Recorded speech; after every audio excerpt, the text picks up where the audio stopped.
viens de me réveiller et il est 16 heures. Je suis encore malade. J-7, je crois. Donc voilà, la fin de la maladie. Hier, j'ai quand même fait mon cardio, même si c'était mon jour de repos, comme prévu. Enfin, repos de la fonte. Donc là, ça fait depuis une semaine que je ne me suis pas entraînée, vu que j'ai été vraiment très malade. Et voici la shape. Donc, globalement, je devrais être un peu plus sèche à une semaine de la compétition. Mais on va voir ce que ça donne. Je vais faire mon maximum. Donc là, c'est parti pour du cardio à jeun. Et ensuite, un entraînement pour le haut du corps.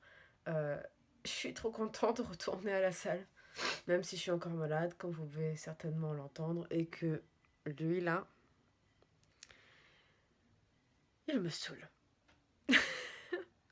Mais bon, c'est la vie, je m'en souviendrai et je pense que j'en rigolerai après la compétition. Mais pour l'instant, ça me fait pas rire. Pour l'instant, tout ça, ça m'angoisse parce que ça fait plusieurs mois que je me prépare physiquement et mentalement à cette compétition. Et être tombée malade sur une semaine entière comme ça juste avant, c'était peut-être pas la meilleure chose.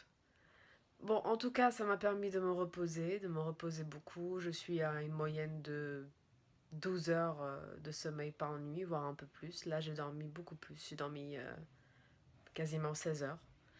Donc, c'est que mon corps en a besoin et j'écoute ce que mon corps me demande.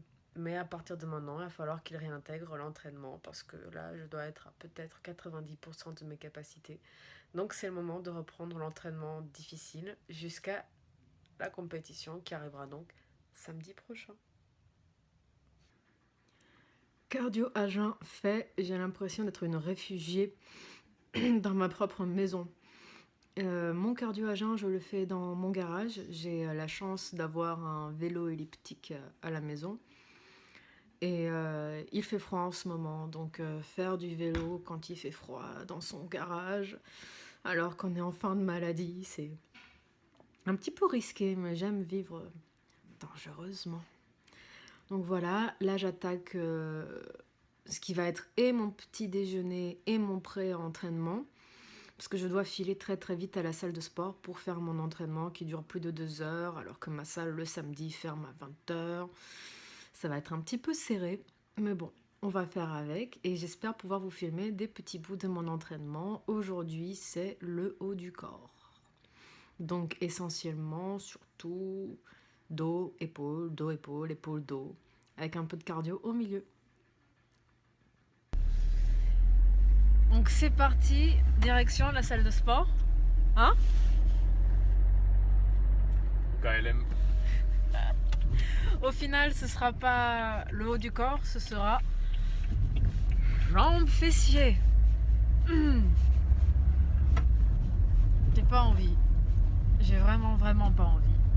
C'est l'entraînement le plus dur, mais vu que je me suis arrêtée pendant quelques jours, le plus logique c'est d'enchaîner donc avec les jambes et les fessiers. Là, c'est la dernière ligne droite. Je vais pas avoir beaucoup de temps en salle de sport parce que ma salle, elle ferme à 20h le week-end et qu'il est déjà 18h30, joyeusement. L'entraînement est censé durer plus de 2 heures, mais c'est pas grave. Je vais faire au mieux et le cardio qu'il me restera encore à faire en fin de séance, je le ferai très probablement à la maison.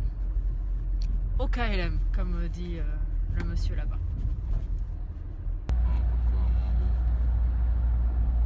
Dans un registre un peu moins intéressant, dans les inconvénients qui viennent avec la sèche et la dernière ligne droite, il y a le cardio 2 fois par jour.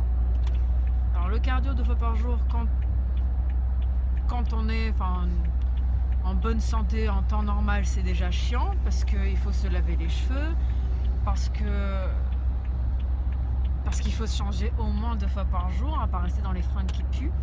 C'est chiant en temps normal. Mais alors quand vous êtes en fin de maladie, c'est encore plus joyeux.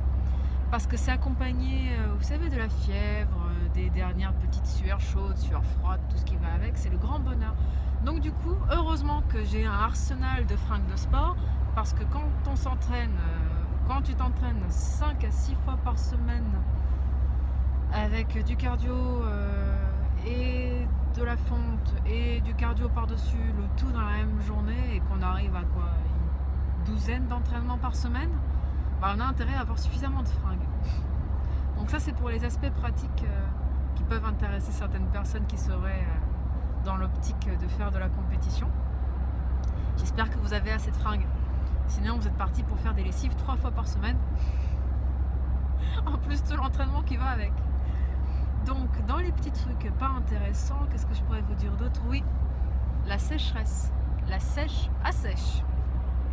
Donc ça assèche les ongles, ça assèche les lèvres, ça fout un petit peu la peau en l'air, mais bon, ça c'est aussi dû aux changements hormonaux qui vont avec. Et voilà. Je m'attendais pas à avoir des crevasses au niveau des lèvres, d'avoir la peau aussi sèche, mais ça fait partie des petits inconvénients pas intéressants, mais que j'avais envie de partager avec vous. Donc c'est parti pour l'entraînement. Je vais demander à ce qu'on en filme quelques parties. Si je ne vous jette pas un petit coup d'œil ou si je ne vous souris pas assez normal, je serai très probablement en train de... Je vais essayer de ne pas dire trop de gros mots ou de me censurer aussi. Ça, c'est ce à quoi je ressemble avant l'entraînement. Pas très glorieux, mais ça va. Voilà. Mon petit gym boss qui ne me quitte jamais et les fringues de sport qui deviennent trop larges. Voilà. Super, hein? Des pantalons qui baillent. Trop cool.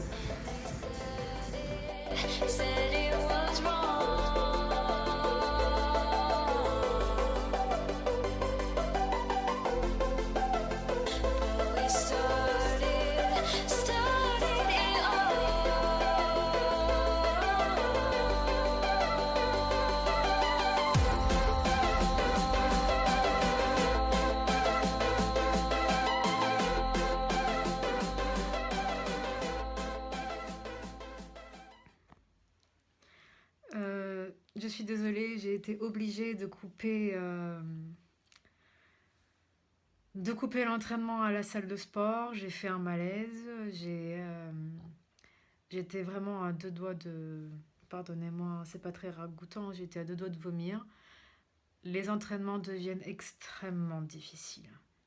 Vraiment très difficiles. C'est dû à la restriction alimentaire, bien sûr, mais c'est aussi dû à la déshydratation progressive, puisque c'est ça, une sèche, c'est sécher et le gras et l'eau pour montrer le maximum de définition musculaire lors de la compétition. Donc l'entraînement a été vraiment chaotique, a été extrêmement difficile pour moi et j'ai dû enchaîner avec une demi-heure de cardio en rentrant à la maison. Parce que sinon, ce n'est pas drôle. Après m'être posée un petit peu quelques minutes et avoir bu de l'eau, ça allait mieux. Et donc j'ai pu faire ma demi-heure de cardio à la maison, plus tranquillement. Voilà, c'était tout pour aujourd'hui. Nous sommes à quelques jours de la compétition. C'est le week-end prochain. Et j'ai hâte que ça arrive parce que c'est extrêmement difficile. C'est très dur psychologiquement. C'est très très dur physiquement. Et je ne parle pas physiquement que au niveau de la fatigue. Puisque ce n'est pas que la fatigue. C'est aussi avoir encaissé des semaines et des semaines d'entraînement. Et même si je mange correctement, même si je bois correctement, même si j'ai énormément dormi, le corps finit par accumuler une fatigue de laquelle, moi j'ai beaucoup de mal à me débarrasser et je pense que c'est complètement normal. Donc le repos post-compétition va être divin, même si je sais qu'au bout d'un moment ça m'énervera parce que j'aurai envie de m'entraîner et que mon corps va me réclamer une fois qu'il aura pris un petit peu de repos l'entraînement. Mais voilà, j'ai envie d'y être, j'ai envie de monter sur scène, j'ai peur un petit peu parce que ma chorégraphie avec la tenue originale n'est toujours pas prête, donc je vais devoir la travailler toute la semaine. Et ça fait un petit peu peur quand même. Pas de monter sur scène parce que ça me pose pas de souci de monter sur scène. Le feu des projecteurs, les gens, tout ça, ça ne m'a jamais vraiment posé problème. J'ai fait du théâtre pendant longtemps. Donc, depuis toute petite, je suis habituée à monter sur scène. Ça ne m'effraie pas trop.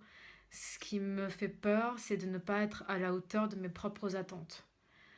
Et, euh, et ça, c'est le plus dur. C'est le plus dur pour moi. Je pense que pour la plupart des gens, ils ont peut-être peur de décevoir leur famille, de décevoir leurs proches, de décevoir les gens qui les suivent, leurs followers, puisque certaines participantes et certains participants à Musclemania le week-end prochain sont très suivis sur les réseaux sociaux. Moi, comme je ne me suis pas imposé, on va dire, cette contrainte